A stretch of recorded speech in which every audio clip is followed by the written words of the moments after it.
Admiral Zixith pressed his clawed hand against the cold metal of the observation deck's railing. Through the reinforced glass, the stars looked the same as always, distant points of light scattered across the endless darkness. But something was wrong. His ship's sensors had been screaming warnings for the past 3 hours. "Report," he commanded, his voice carrying the weight of 40 years in the Galactic Federation Navy. Lieutenant Koraval turned from her station, her blue skin pale with worry. "Sir, the gravitational readings are getting stronger. Whatever's out there, it's massive. Bigger than anything in our databases." Zixith nodded grimly. The Galactic Federation had been exploring space for over 3,000 years. They had cataloged millions of worlds, encountered dozens of intelligent species, and mapped every corner of known space. Nothing should surprise them anymore. Yet here they were, staring at sensor readings that made no sense. "How massive?" he asked. "At least 15 kilometers long, sir. Maybe more. Our sensors can't get a clear reading at this distance." 15 kilometers. Zixith felt his stomach turn. The largest ships in the Federation fleet were barely 2 kilometers from bow to stern.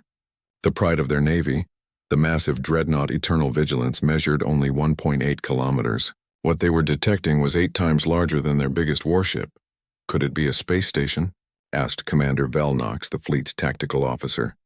"Maybe some ancient civilization built an outpost here. In the silent sector?" Zixith shook his head. "This region has been dead for millions of years. No intelligent life, no advanced technology, just empty systems and primitive worlds. The silent sector earned its name honestly. For centuries, exploration teams had found nothing here but barren rocks and gas giants. The few planets capable of supporting life held only simple organisms. Bacteria, primitive plants, nothing more complex than basic animals. It was the kind of place young civilizations sent their criminals to die, not where they built massive space stations." "Sir," Koraval's voice cracked slightly. "The object? It's not moving. Just sitting there in the shadow of the gas giant. But the energy readings are strange." "Strange how?" "They're almost nothing, sir. For something that size, we should be detecting massive power signatures, but it's like the thing is completely dead." Zixith studied the tactical display. His fleet consisted of 47 ships representing 8 different Federation species. It was the largest joint operation in recent memory, originally assembled to investigate reports of unusual gravitational disturbances in this sector. The Federation Council had expected to find a new type of stellar phenomenon, maybe a collapsed star or a spatial anomaly. They hadn't expected to find evidence of technology. "Signal the fleet," Zixith ordered. "Maintain defensive formation but reduce speed. I want us to approach slowly." The bridge crew worked with practiced efficiency. Around them, the other ships in the fleet adjusted their positions, forming a protective pattern that could respond to threats from any direction. It was a formation they had practiced hundreds of times, designed to handle anything from hostile alien vessels to dangerous space creatures. But looking at the sensor readings, Zixith wondered if their standard tactics would be enough. Something 15 kilometers long wasn't just a ship, it was a city in space. If it was armed proportionally to its size, it could probably destroy his entire fleet without breaking a sweat. "Admiral," called Chief Scientist Tora from the analysis station, "I've been running calculations on the object's mass. The numbers don't make sense." "Explain." "Based on the gravitational distortion it's creating, that thing should weigh as much as a small moon. But if it's that dense, it should be collapsing under its own gravity. The materials science required to build something like that." Torg paused, his tentacles writhing in confusion. "Sir, we don't have alloys that strong." "Nobody does." Zixith felt a chill run down his spine. In his 40 years of service, he had seen the Federation's technology advance dramatically. They had developed faster than light travel, energy weapons that could crack planets, and shields strong enough to deflect asteroid impacts. But what Torg was describing was beyond anything they had ever imagined. "Could it be a natural formation?" he asked hopefully. "Some kind of crystalline structure?" "No, sir. The shape is too regular, too purposeful. And look at these scans." Torg transferred his readings to the main screen. "See these patterns along the hull? Those are definitely artificial. Windows, maybe. Or weapon ports." The bridge fell silent as everyone stared at the display. The object was still too far away to see with their optical sensors, but the computer had enhanced the gravitational readings to create a rough outline. Even at this resolution, the thing looked unmistakably like a ship. a ship larger than some of the Federation space stations. "Sir," Caravel said quietly, "if this is a ship, where did it come from? There's no civilization in this sector advanced enough to build something like that." It was a good question.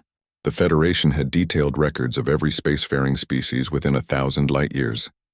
The Terrans in this sector were still primitive, barely capable of chemical rockets. Their most advanced probe had only just reached their own system's outer planets. They couldn't even leave their solar system, let alone build massive starships.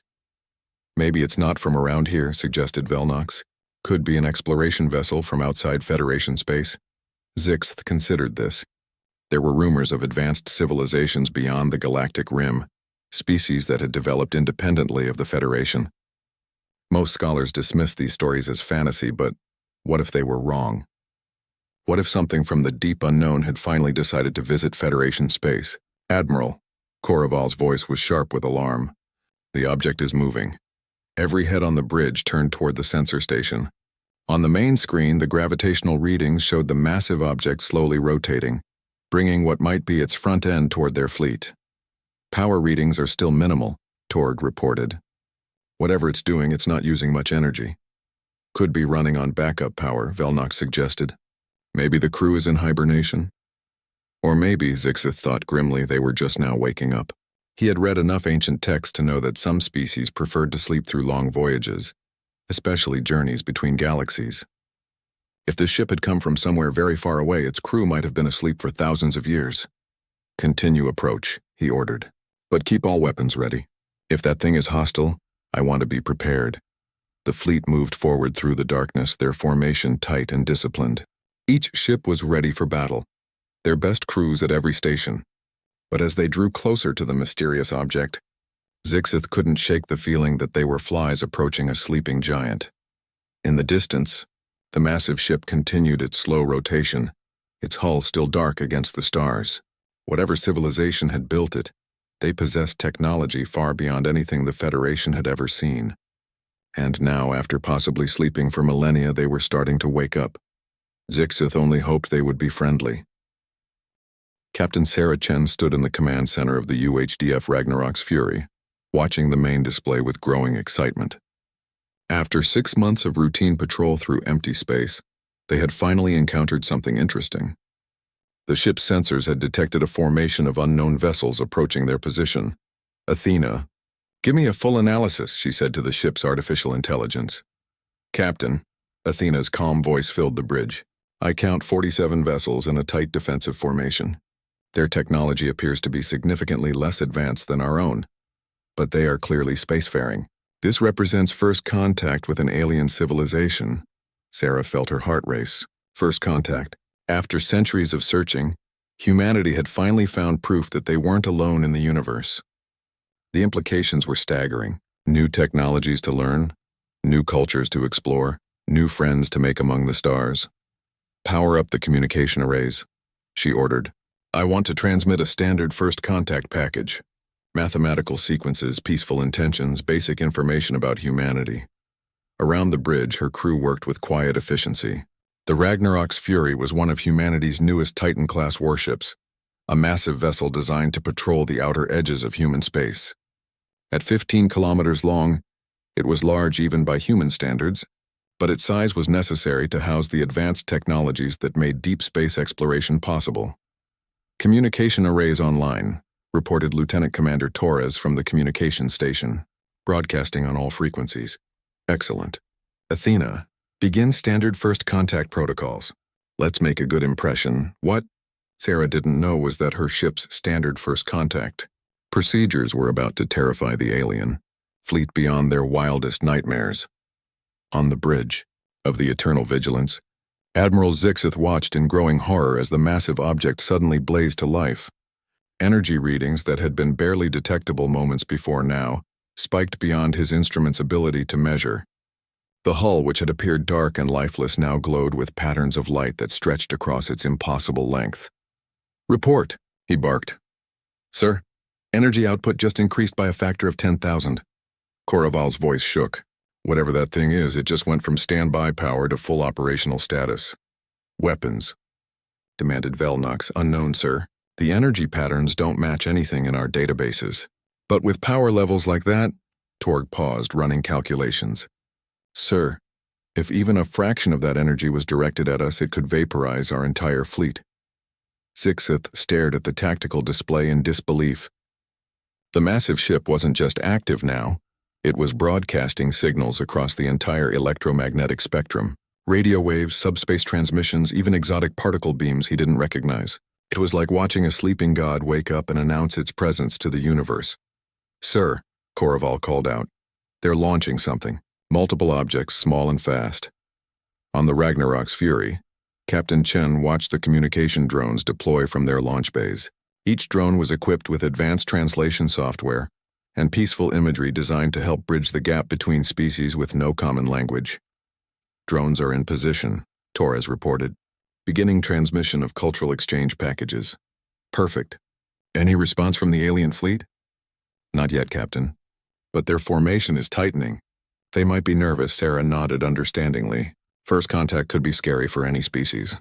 The key was to move slowly and demonstrate peaceful intentions. Reduce our power output by 20%. I don't want them to feel threatened. Unfortunately for both sides, what humans considered a reduced power output was still more energy than the entire alien fleet could generate combined. Aboard the Eternal Vigilance, panic was starting to set in. The massive ship had launched what appeared to be attack craft, and its energy output showed no signs of decreasing.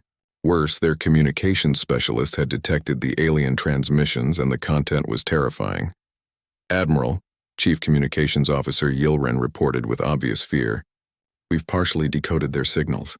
The translations are rough, but, sir, they're broadcasting technical specifications. Specifications for what? Weapons, sir. Ship designs. Energy output capabilities. It's like they're showing us exactly how much firepower they have. What Yilren had actually intercepted were humanity's cultural exchange files, basic information about human technology, history, and society, designed to help alien species understand their new neighbors. But without proper context, the technical data about human starships and energy weapons looked like a threatening display of military might. Sir, Velnox added grimly, their small craft are bigger than our fighters, and the energy readings suggest they're armed with weapons more powerful than our main guns. Zixith felt sweat beading on his forehead. The situation was spiraling out of control. The alien ship was demonstrating capabilities beyond his fleet's ability to handle, broadcasting what appeared to be weapons specifications, and had launched attack craft that could probably destroy his ships one by one. Sir? Koraval's voice was barely a whisper. I'm reading massive power fluctuations from their forward sections. It looks like weapon charging signatures. In reality, Captain Chen had simply ordered the ship's external lighting activated to make the Ragnarok's Fury more visible to the alien fleet. The massive floodlights and navigation beacons were designed to prevent collisions during fleet operations. But to alien sensors, the sudden surge of energy looked like weapons powering up for an attack. Admiral, Velnox said urgently, we need to make a decision. If we're going to retreat, it has to be now. Zixith stared at the tactical display, his mind racing. Everything about this encounter suggested that the alien ship was preparing to attack. Its massive size, overwhelming power output, and apparent weapons demonstrations all pointed to hostile intentions. But something nagged at him. If they were truly hostile, why hadn't they attacked already? His fleet had been approaching for hours, well within range of any weapon system that could generate those kinds of energy readings. Sir, Torg called out, I'm detecting some kind of gravitational manipulation coming from their ship. They're affecting local space-time. Captain Chen frowned at her tactical display. The alien ships were maintaining their distance, but their formation suggested they were preparing for battle. Athena, are you detecting any weapons lock-ons? Negative, Captain. However, the alien vessels have raised defensive shields and appear to be charging their weapons. They may be interpreting our first contact procedures as hostile actions. That's impossible. We're clearly broadcasting peaceful intentions. Captain, their technology appears to be significantly more primitive than our own. They may not be capable of properly interpreting our signals. Additionally, our ship's size and power output may be causing them concern. Sarah considered this. From the alien perspective, A massive, unknown vessel suddenly appearing and broadcasting incomprehensible signals might indeed seem threatening. Reduce power to minimum operational levels. I want us to appear as non-threatening as possible. But even the Ragnarok's Fury's minimum power output was beyond anything the alien fleet had ever encountered. The ship's fusion reactors, operating at barely 10% capacity, still generated more energy than their entire civilization used in a year. "Admiral," Yilren reported with growing panic, "they're doing something to the space around us. Our navigation computers are showing impossible readings. The humans had engaged their gravitic stabilizers to prevent their massive ship from accidentally affecting the smaller alien vessels with its gravitational field. But to the aliens, the sudden manipulation of space-time itself looked like preparation for some kind of exotic attack." Zixith realized he was out of options. The alien ship was clearly preparing for battle, and his fleet couldn't possibly match its capabilities. But he had sworn an oath to protect Federation space even if it meant sacrificing his ships to buy time for others to escape. "All ships," he broadcast to his fleet, "prepare for combat. We may not be able to win, but we can make them pay for every meter of Federation space." In the depths of space, two civilizations teetered on the edge of a battle that would reshape the galaxy forever. The first shot came without warning. Admiral Zixith had given the order with a heavy heart, knowing his fleet was probably flying to their deaths. But the alien ship's threatening behavior left him no choice. 47 Federation vessels opened fire simultaneously, unleashing everything they had. Plasma cannons that could melt through asteroid belts fired in perfect synchronization. Particle beams capable of cracking planetary crusts lanced through space in brilliant streams of destruction. Quantum torpedoes, each one carrying enough energy to level a city, streaked toward their massive target like angry stars. It was the most concentrated firepower ever assembled in Federation history. The combined assault could have destroyed a small fleet or reduced a space station to atomic dust. The energy release was so intense that nearby planets registered the flash on their night sides. Captain Sarah Chen watched the incoming weapons fire with more confusion than concern. "Athena, are they actually shooting at us?" "Confirmed, Captain. Multiple energy weapons and projectile impacts detected across our forward shields. No damage reported." Sarah stared at the tactical display in disbelief. The alien fleet was firing everything they had at her ship, but their weapons were so primitive that the Ragnarok's Fury's shields barely registered the impacts. It was like being attacked by children throwing rocks at a battle tank. "This makes no sense," she muttered. "Why would they attack us? We've been broadcasting peaceful intentions for the past hour." "Captain," Lieutenant Commander Torres reported from his station, "their weapons appear to be operating at early plasma and particle beam technology levels, roughly equivalent to human technology from about 400 years ago. 400 years ago, humanity had just begun to colonize their own solar system. Their most powerful weapons were crude fusion bombs that could barely scratch the paint on a modern starship. The gap in technology was so vast that the alien attack wasn't even registering as a threat to the ship's automated systems. On the bridge of the Eternal Vigilance, the crew watched in growing horror as their most devastating weapons simply vanished against the alien ship's defenses. The massive vessel didn't even slow down or change course. It absorbed their entire fleet's firepower like it was nothing more than a gentle breeze. "Report," Zixith demanded, though he already knew the answer would be bad. "No effect, sir." Korrival's voice was hollow with shock. "Their shields aren't even fluctuating. It's like we're firing at empty space." Torg ran frantic calculations at his station. "Admiral, their defensive systems are absorbing and redirecting our weapons' energy. I'm reading 0 penetration, 0 impact. Whatever their shield technology is based on, it's centuries beyond our understanding." The alien ship continued its approach, seemingly unaffected by the most powerful weapons the Federation could field.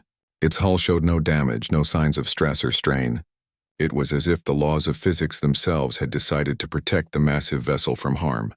"Sir," Velnox reported with barely controlled panic, "their forward weapons are powering up.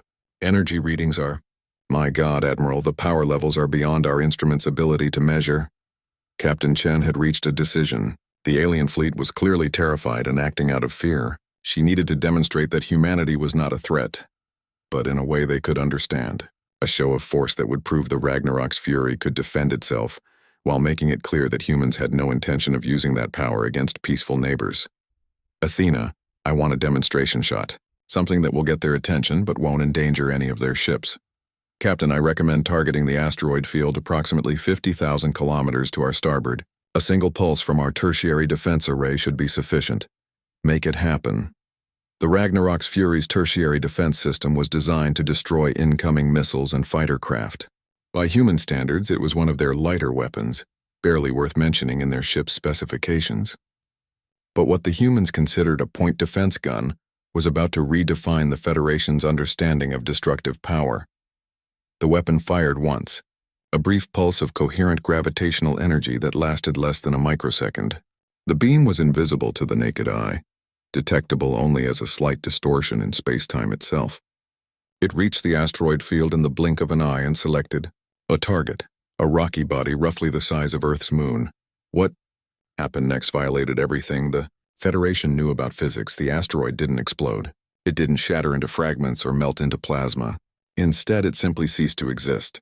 One moment there was a massive chunk of rock and metal floating in space, and the next moment there was nothing but empty vacuum and a rapidly expanding cloud of subatomic particles. The gravitational waves from the weapon's discharge rippled outward from the point of impact, shaking every ship in the system. Emergency alarms screamed on Federation vessels as their gravity generators struggled to compensate for the sudden distortions in local space-time. On the Eternal Vigilance, the bridge crew sat in stunned silence as their sensors tried to process what they had just witnessed. The alien ship had fired a single shot that had completely destroyed a celestial body the size of a small planet. Not damaged, not broken apart. Utterly annihilated, converted to its component atoms in an instant. Did that just happen? Koraval whispered. Torg's tentacles trembled as he checked and rechecked his readings. The asteroid is gone. Completely gone. I'm reading trace particles consistent with total atomic dissolution. But the energy required to achieve that level of matter conversion. He paused, his voice breaking. Admiral, that single shot contained more energy than our entire civilization produces in a year. Zixith felt his legs give out, and he collapsed into his command chair. The alien ship had just demonstrated technology that was beyond his wildest nightmares. They had casually erased a moon-sized object from existence with what appeared to be a minor weapon system. If they could do that to an asteroid, what could they do to his ships? To Federation worlds? To entire star systems? Sir, Velnox's voice was barely audible. What do we do? It was a good question. Federation military doctrine had no protocols for dealing with enemies who possessed godlike technological superiority. Their most powerful weapons couldn't even scratch the alien ship's shields, while its apparent point defense systems could annihilate planets. Sir, Yilren called out from communications. They're broadcasting again. Different signal patterns this time. Captain Chen watched the tactical display with satisfaction. The alien fleet had stopped firing and seemed to be trying to establish communication. The demonstration had worked. They now understood that the Ragnarok's fury was not a threat to be trifled with, but also that humanity was interested in peaceful contact rather than conquest. Athena, are you picking up their transmissions? Yes, Captain. Linguistic analysis is ongoing, but the mathematical components suggest they are attempting to establish a communication protocol. I should have basic translation capabilities within the next few minutes. Excellent. Prepare a response package. I want to explain who we are and where we come from. Make it clear that Earth wants peaceful relations with their civilization. As the humans worked to establish communication, the Federation fleet held position in shocked silence. They had encountered something beyond their understanding. A civilization so advanced that their technology seemed like magic. The massive ship hung in space before them like a sleeping giant. Its weapons capable of erasing worlds, but its crew apparently interested in conversation. Admiral Zixith stared at the alien vessel and tried to comprehend what had just happened. In the span of a few minutes, everything the Federation thought they knew about warfare, technology, and their place in the universe had been turned upside down. They had attacked a ship that could have destroyed their entire fleet without effort, and instead of retaliating, it had demonstrated its power and then tried to start a conversation. The question now was what to do with this information. The Federation Council needed to know about this immediately, but how could he explain what he had witnessed? How could he make them understand that they had encountered a species so advanced that the very concept of military opposition was meaningless. As he watched the alien ship's lights pulse in what might be peaceful signals, Zixith realized that the galaxy would never be the same again. Admiral Zixith's hands shook as he recorded his report to Federation High Command. How could he possibly explain what had happened? How could he make them understand that everything they thought they knew about galactic civilization was wrong? Athena has successfully established basic communication protocols, Captain Chen announced to her bridge crew. We're getting a clearer picture of who these people are. The artificial intelligence had worked through the mathematical foundations of the alien language in record time, building translation matrices that allowed basic communication. What it had discovered was both fascinating and concerning. Captain, Athena reported, the approaching fleet represents something called the Galactic Federation.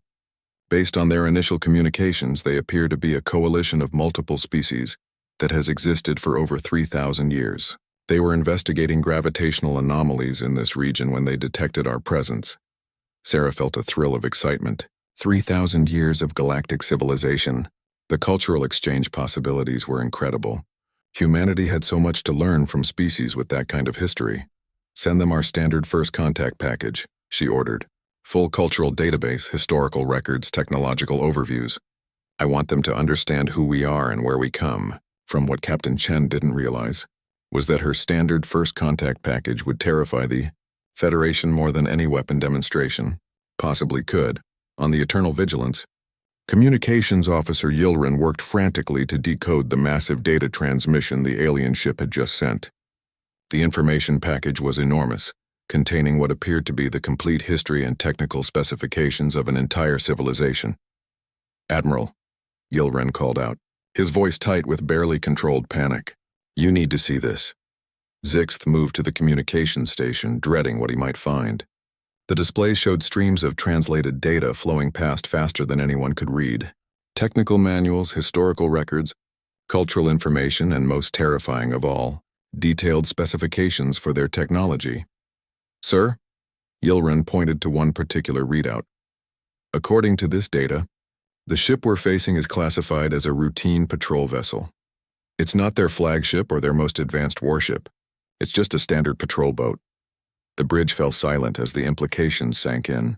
The massive vessel that had just demonstrated planet-killing firepower was considered routine by human standards.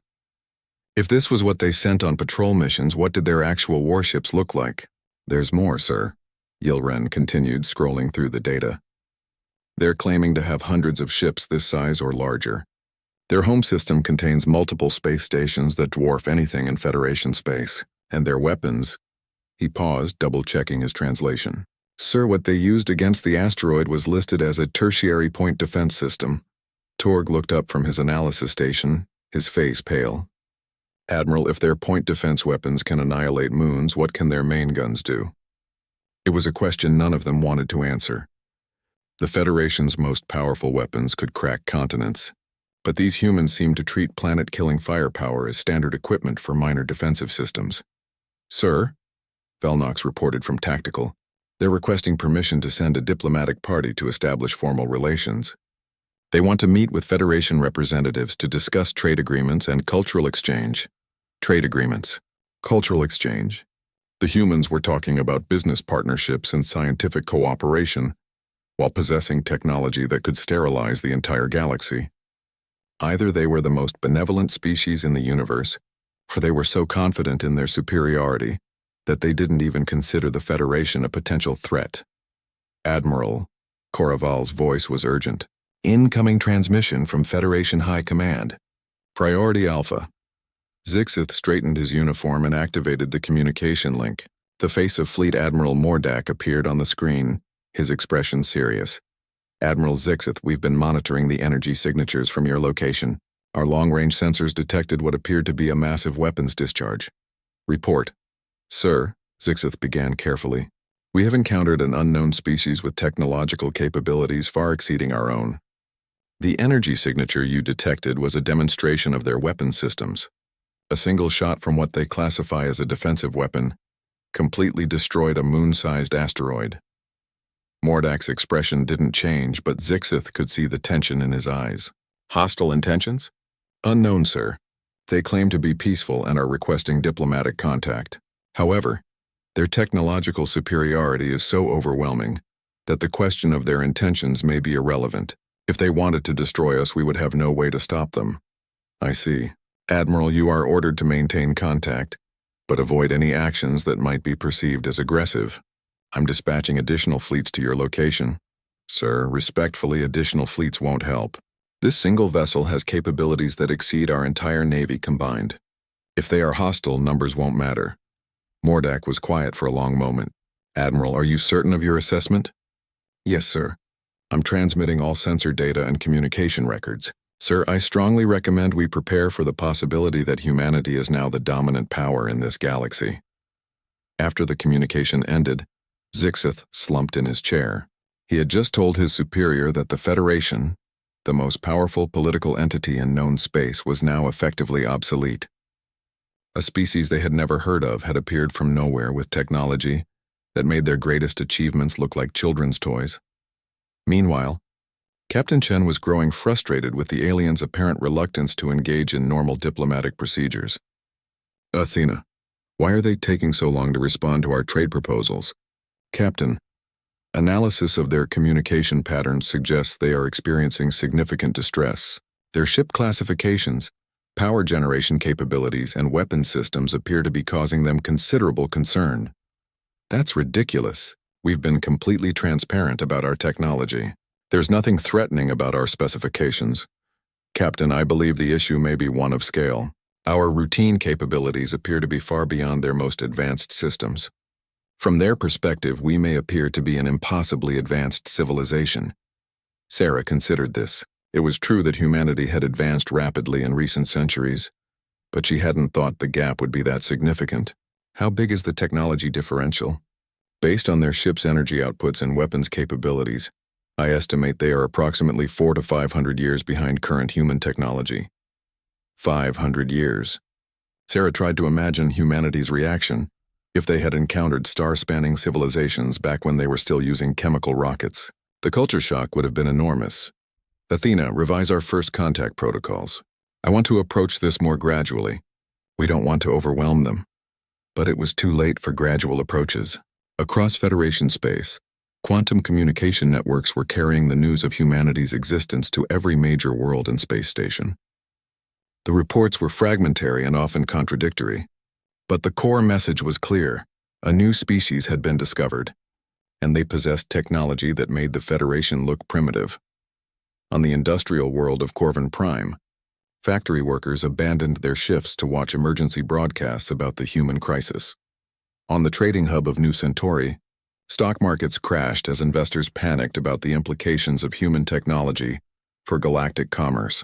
On the military fortress of Vega Station, officers held emergency meetings to discuss defensive strategies against an enemy that could apparently destroy planets at will.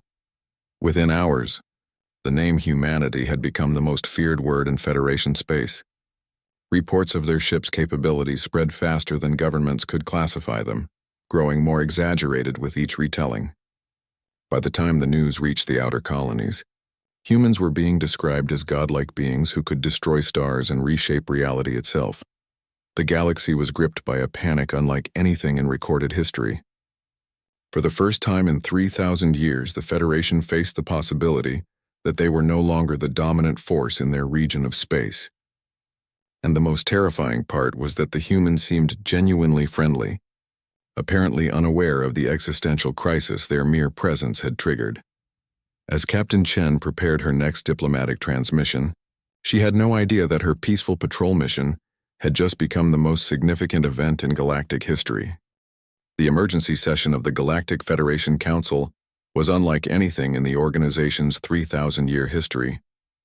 Representatives from 47 species gathered in the massive assembly hall on Federation Central, their faces showing every emotion from terror to despair to confused hope.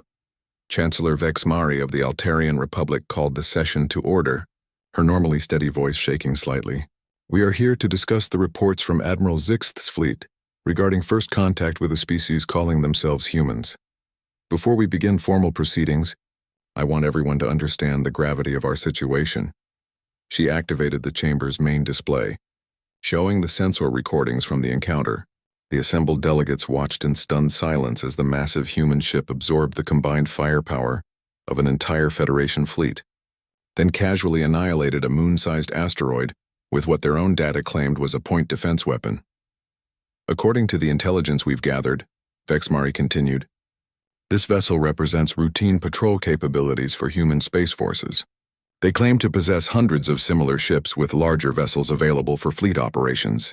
Their home system contains industrial facilities that dwarf our largest space stations.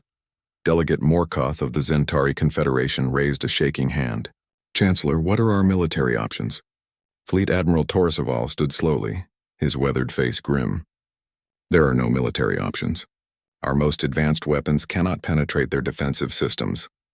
A single one of their patrol ships could probably destroy our entire fleet. If they possess hundreds of such vessels, he paused, letting the implications sink in. We're looking at the end of Federation military supremacy. The chamber erupted in confused murmurs and panicked conversations. Some delegates called for immediate evacuation of border worlds. Others suggested offering tribute in hopes of appeasing the humans. A few optimists proposed trying to steal human technology, though how they would manage such a feat against a civilization so advanced was unclear. Order, Vexmari called out.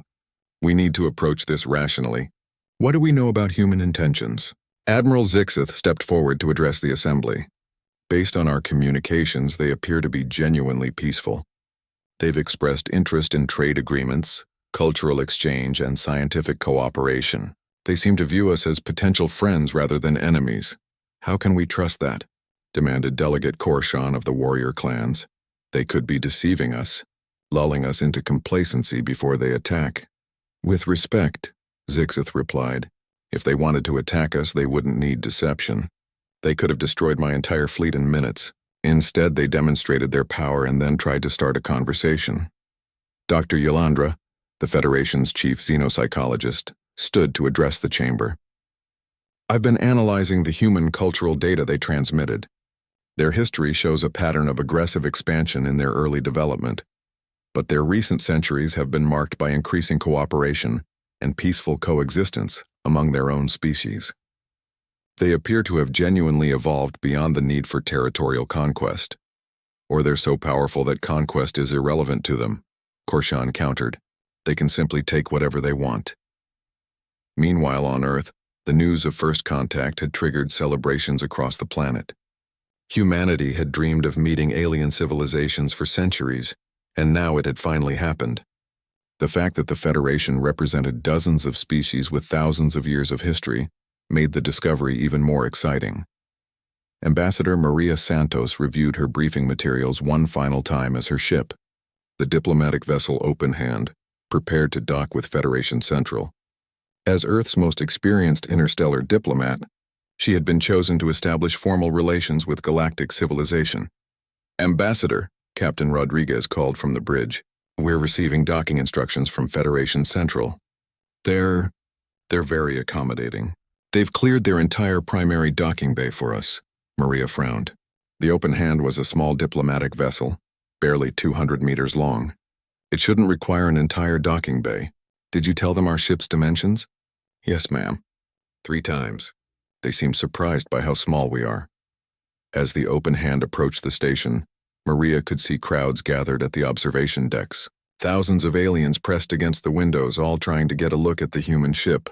Some appeared to be taking pictures or recording videos, while others seemed to be studying their vessel with scientific instruments. Captain, are those military ships surrounding the station? Rodriguez checked his tactical display. Yes, ma'am. I count over 300 vessels in defensive positions around Federation Central. Looks like they're expecting trouble. Maria felt a growing sense of unease. This wasn't the warm welcome she had expected for humanity's first diplomatic mission. The Federation fleet looked more like they were preparing for an invasion than greeting new friends. When the Open Hand docked, Maria was greeted by what appeared to be the entire Federation leadership. Chancellor Vexmari led a procession of delegates that filled the docking bay, all of them staring at the small human ship with expressions of confusion and relief. Ambassador Santos, Vexmari said carefully, welcome to Federation Central. We are honored to receive you. There was something odd about the Chancellor's tone, as if she were talking to someone she was afraid might vaporize her at any moment. Maria decided to address the issue directly. Chancellor, I hope you understand that Earth comes in peace. We're excited about the possibility of joining galactic civilization and learning from your centuries of experience. The assembled delegates exchanged glances. Several of them seemed surprised by Maria's words. Ambassador, Vexmarie said slowly, we appreciate your restraint. If you would follow me, we have prepared chambers for the negotiation of terms. Terms? For our surrender. Maria stopped walking. I'm sorry, what? Our surrender, Vexmarie repeated. We understand that resistance would be futile given your technological superiority. We're prepared to discuss territorial concessions, tribute payments, and the integration of our worlds into your empire. Chancellor, I think there's been a misunderstanding. Earth doesn't want your surrender. We want to be friends. The word friends seemed to hit the assembled delegates like a physical blow. Several of them stepped backward while others began whispering urgently among themselves. Friends? Vexmarie asked cautiously. Yes. We're hoping to establish trade relationships, share scientific knowledge, maybe participate in joint exploration missions. The standard things that peaceful civilizations do when they meet each other. Dr. Yolandra stepped forward, her scientific curiosity overcoming her fear. Ambassador, your ship, the Ragnarok's Fury, it's truly just a patrol vessel? One of our newest, yes. Captain Chen was very excited about making first contact. She filed a request to be the official liaison between our species. And you have hundreds of ships like that? Well, not exactly like that. The Titan class is still pretty new. Most of our patrol fleet consists of smaller vessels. Cruisers, destroyers, that sort of thing. The delegates looked relieved until Maria's translator helpfully added, of course, our cruisers are still about 8 kilometers long, and our destroyers are around 5 kilometers. We needed something smaller for operations in crowded space. The relief vanished instantly. Over the following days, Maria slowly began to understand the source of the Federation's confusion. From humanity's perspective, they were simply sharing information about their civilization with new friends. From the Federation's perspective, they were receiving detailed intelligence about a species whose small patrol ships could annihilate entire fleets. The negotiations, such as they were, quickly became surreal. The Federation kept offering territorial concessions and tribute payments, while Maria kept insisting that Earth just wanted normal diplomatic relations. They offered to relocate entire star systems to make room for human expansion. She suggested establishing embassies and trade missions. They proposed surrendering their military forces. She recommended joint training exercises. By the end of the week, Maria had successfully negotiated humanity's entry into the Galactic Federation as a senior partner with special status, though she was never quite sure what those terms meant. All she knew was that the Federation seemed very eager to make humans happy, and very relieved that humans seemed to want nothing more than friendship and cooperation. Back on the Ragnarok's Fury, Captain Chen received a commendation from Earth Command for successfully conducting humanity's first diplomatic contact with alien civilization. She was promoted to Admiral and given command of the new First Contact Fleet, a specialized force designed to handle future encounters with unknown species. The Federation, meanwhile, quietly began restructuring their entire military doctrine around the assumption that any future conflicts would need to be resolved diplomatically, since they now shared the galaxy with a species that could probably destroy star systems if they got annoyed. As Maria prepared to return to Earth with the good news about humanity's warm welcome into galactic civilization, she reflected on how well the first contact had gone.